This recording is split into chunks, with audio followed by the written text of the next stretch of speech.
Mastering Gender-Neutral Language, a Guide. Hello, English learners.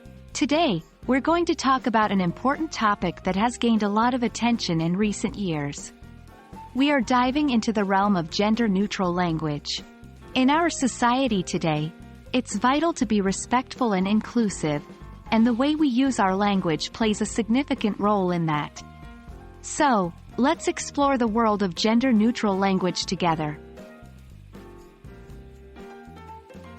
First, we need to understand what gender in language means. Traditionally, English grammar divided nouns and pronouns into male, female, and neutral categories. For instance, we might use he to refer to a man, she to refer to a woman, and it for inanimate objects or animals. However, it's important to remember that language is a living thing and changes with the culture and the society using it. Over time, our understanding of gender has evolved, leading to the development of gender-neutral language. So, what exactly is gender-neutral language? Well, gender-neutral language refers to words that do not specify a gender. Instead, they respect and acknowledge all gender identities, including those outside the traditional binary of male or female. This kind of language is essential for inclusivity. It helps avoid gender bias and stereotypes, promoting equality in our communication. Not only does it make our language fairer, but it also brings clarity, particularly in situations where gender is unknown or irrelevant.